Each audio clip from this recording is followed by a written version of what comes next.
Olá, tudo de bom para você? Eu espero poder te agradar em mais um vídeo do @canal Varal.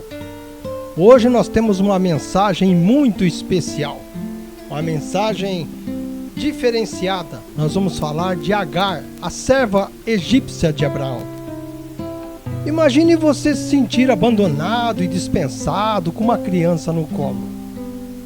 Aí você se vê no meio de um deserto com uma criança sem água debaixo do sol, de um sol escaldante. Imagine você olhar para o céu e não ver a menor perspectiva de vida. E saber que você, como mãe, tudo está caindo sobre os seus ombros e você não tem nenhuma saída, nada que possa apresentar para você. Então, é de uma pessoa que nós vamos falar hoje e sentir tudo que foi vivido por aquela mulher. Essa mulher, como disse, ela se chama Agar. Vamos por parte e procurando explicar bem este fato descrito lá na Bíblia. Eu disse vamos por parte, para que você possa entender muito bem a situação que aquela mulher viveu. Agar era uma figura bíblica muito importante, encontrada principalmente lá no livro de Gênesis, nos capítulos 16 e 21. Ela foi conhecida por ser a serva egípcia de Sara e mãe de Ismael, que foi o primeiro filho de Abraão. Vamos aos fatos. Ismael era o primogênito do pai da fé. Agar é descrita como uma mulher marcada pela rejeição, marcada pela servidão e marcada pela sua sobrevivência, tornando-se a peça central nessa narrativa bíblica sobre a fidelidade divina a pessoas marginalizadas. Deus não deixa de te olhar. Mas, primeiramente, vamos ver quem foi Agar. Quem foi Agar na Bíblia? Ela não era da linhagem hebraica, era uma serva egípcia. Agar não fazia parte da família de Abraão e muito menos tinha um reconhecimento social junto a Abraão e a Sara. Era apenas uma escrava, nada mais do que isso. Agar era uma escrava sim, de Sara, mulher de Abraão. Mas tudo começou quando Sara duvidou que teria filhos. Era o desejo dela. Pela sua idade, pela sua fertilidade, pela sua madre. Então ela resolve dar Agar a Abraão como concubina para gerar um herdeiro. Sara, ela não mediu as consequências e aí começou o grande erro. Ela cometeu um grande erro. Sim. Então vamos à realidade dos fatos. O pecado de Agar começou segundo a narrativa bíblica lá em Gênesis e foi principalmente o desprezo e a desobediência para com a sua senhora Sara. Após se engravidar de Abraão, ela se engravidou, Agar se engravidou de Abraão. Mas na história, lá na frente, fez com que a sua arrogância levou-a para fugir para o deserto. Mas também foi a atitude de Sara em afligi-la, culminando com a sua expulsão e posteriormente o desprezo de Ismael por Isaque, o que resultou no abandono definitivo de Agar e seu filho por Abraão.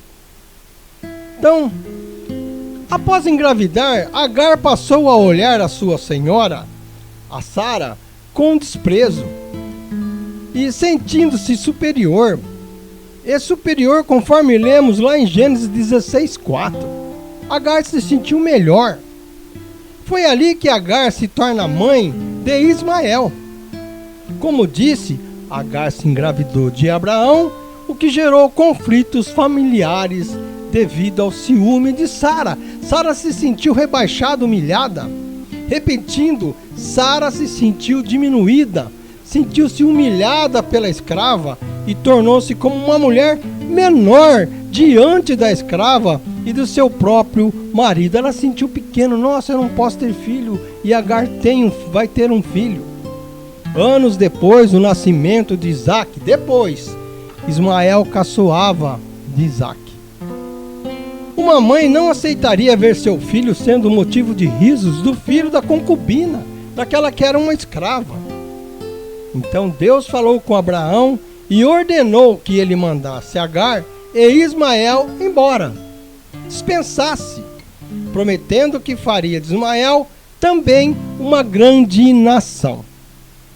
Então Sara, sabendo disso, exigiu que Abraão cumprisse o que Deus mandou e mandasse Agar e Ismael embora, pois Ismael não poderia ser considerado como um herdeiro juntamente com Isaac. Ela não aceitou isso. Para isso, leia lá em Gênesis 21, nos versos 9 e 10. Mas coisas piores estavam por vir. E Sara, movido por ciúmes e por ver que a sua descendência foi abalada, não aceitava aquela situação de modo nenhum. Então Sara começou a promover maus tratos contra Agar. Por ordens de Deus, Agar, então ela é dispensada do meio em que ela vivia, próximo de Abraão, e sai dali, do meio daquele meio familiar, e é mandada embora, indo caminhar solitária com seu filho no deserto. Abraão pegou um odre com água e pão e a dispensou. Colocou para ela e mandou-a embora.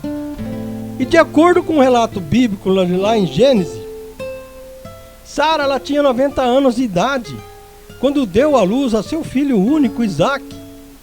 O nascimento ocorreu como um milagre em sua velhice, cumprindo a promessa de Deus. Porque Deus prometeu que ela ia ser mãe. Enquanto o seu marido, o Abraão, quantos anos ele tinha? Ele tinha 100 anos. É isso mesmo, 100 anos. Sara disse que Deus lhe deu motivo de riso. Ela ficou feliz ou alegria com o nascimento do seu filho Isaac, indicando que agora todos ririam com ela e não dela. Esse riso representa uma mudança de cenário, onde a dúvida e a zombaria da esterilidade se transformaram em quê? Numa grande celebração milagrosa. Ela ficou grávida, ela teve Isaac. Mas eu lembro que quando Deus prometeu que Sara, aos 90 anos, teria um filho, ela riu por descrença, como mostra Gênesis 18. Ela não acreditou, ela deu risada. Como eu vou ter um filho? Porém, com o nascimento de Isaac, ela declara feliz que Deus transformou seu riso em alegria, reconhecendo aquele milagre, aquele fato maravilhoso. O nome Isaac significa ele ri.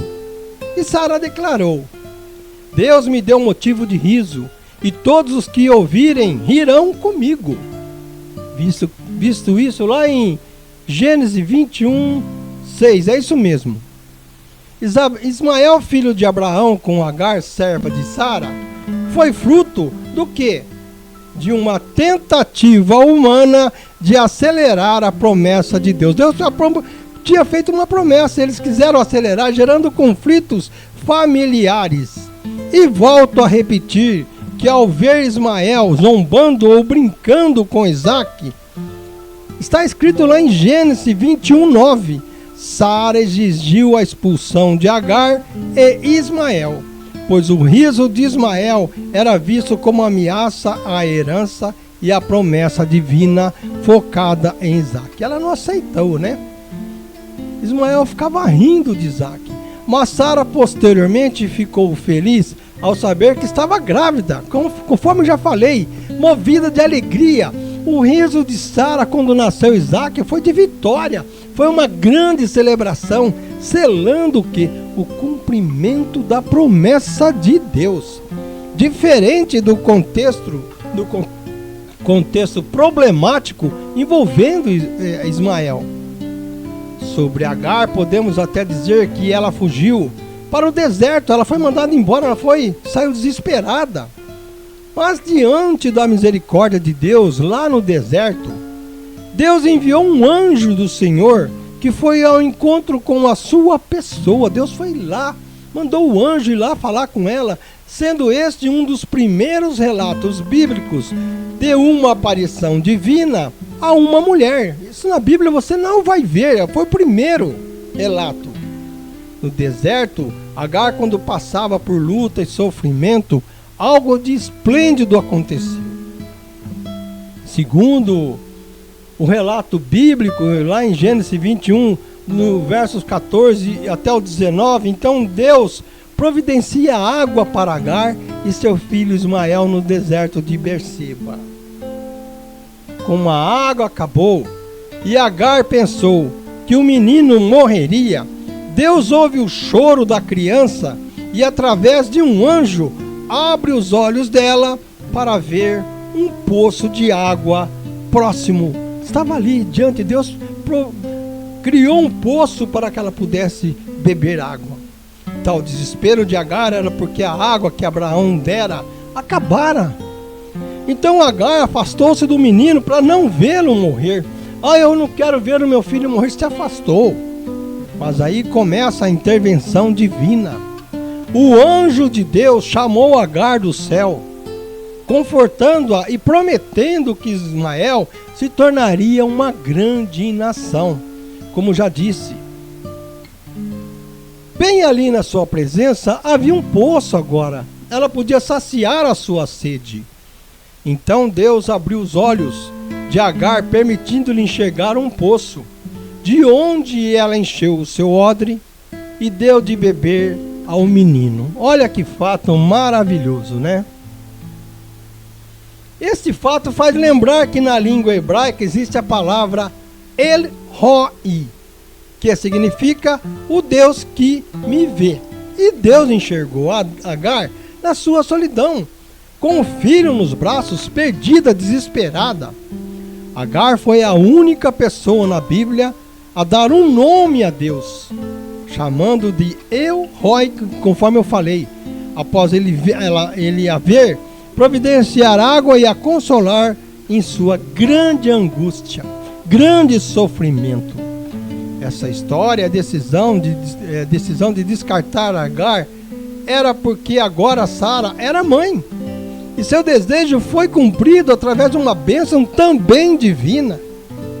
E Agar e seu filho já não era mais prioridade para Sara e Abrão. Ela já tinha o filho dela. Sara não aceitava também a primogenitura de Ismael, que era filho de Agar, com Abraão.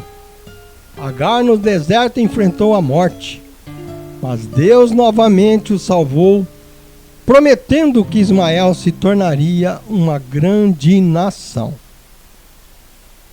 Mas você sabia que um anjo instruiu Agar a voltar para Sara e a se humilhar sob suas mãos, prometendo-lhe o quê? Que sua descendência seria numerosa. Então leia lá em Gênesis 16, 9, 10 e 11. Você vai ver, Deus falou, volte lá, se humilhe, conversa. Mas foi assim que quando Deus ouviu a voz do menino, chorando, e desde o céu o anjo de Deus chamou Agar, dizendo assim, presta atenção: que tens, Agar? Não tenha medo, pois Deus, do lugar onde está, ouviu a voz do menino. Levanta-te, toma o menino e segura-o pela mão, porque farei dele uma grande nação. Havia uma promessa de Deus também sobre Ismael. E Deus abriu os olhos, que nem eu falei, de Agar, eu estou repetindo, ela viu aquele poço d'água. Para Deus, nada é invisível. E Deus viu e agiu a favor de Agar. A história de Agar destaca o quê? Que Deus cuida dos marginalizados e esquecidos. Como uma escrava egípcia, ela estava na base da estrutura social de um povo a qual ela vivia, que mais adiante na história são inimigos, olha só. Mas Deus a viu e atendeu o seu sofrimento. Mas Deus era Deus, mesmo no deserto, vendo literalmente o que Agar estava passando, o seu sofrimento. O deserto é um lugar de perda e dor, mas para Agar foi o local de revelação divina e de uma nova esperança.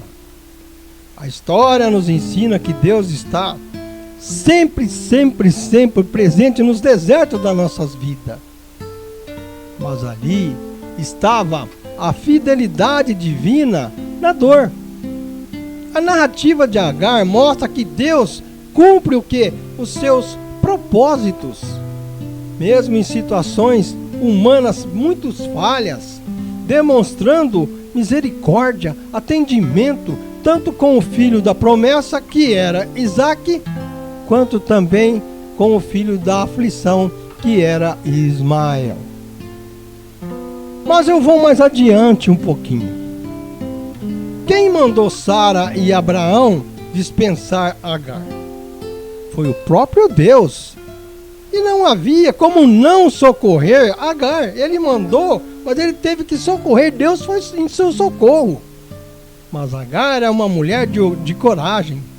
Agar, ela é retratada em algumas interpretações bíblicas como uma mulher visionária, que apesar de foi empurrada para a marginalidade, ela encontrou força e identidade em sua experiência com o divino, com Deus. Com a história de Agar, nós aprendemos que Deus vê e ouve o sofrimento dos marginalizados, que Ele cuida da gente, que Ele provê, mesmo em desertos, que não estamos sozinhos. Mesmo no deserto você não está sozinho diante de dificuldades. E não há propósito divino, mesmo em situações complexas e dolorosas, que nos ensina sobre a confiança, a perseverança e a visão de Deus, que não nos abandona. Essa é a grande verdade. Deus não abandona. Mas mesmo com a decisão dura de Deus e obedecida por Abraão e Sara, o propósito de Deus na vida de Agar foi revelar-se como o Deus que me vê. Deus enxergou ela, restaurou a sua identidade através do que? De promessas de provisão e de que seu filho Ismael tornaria uma grande nação. Então, meus amigos, mesmo após ser rejeitada, demonstrando cuidado, demonstrando um propósito e uma aliança de bênção para ela e seus descendentes, transformando o que? Sua dor e abandono em um testemunho de fidelidade divina. Deus foi fiel até o fim. Deus não a deixou no deserto. Deus não a deixou no deserto para a morte do seu filho. Na mesma ideia que o Senhor teve, que Deus teve em mandar Abraão e Sara dispensar Agar, Deus voltou e foi cuidar de Agar. O meu muito obrigado a você que tem estado conosco. Obrigado a você que tem acompanhado o @canal Varal. Curte, compartilhe e se inscreva. Eu espero ter agraciado com mais uma mensagem do Senhor para a sua vida, e eu quero que Deus o abençoe ricamente com o meu muito obrigado.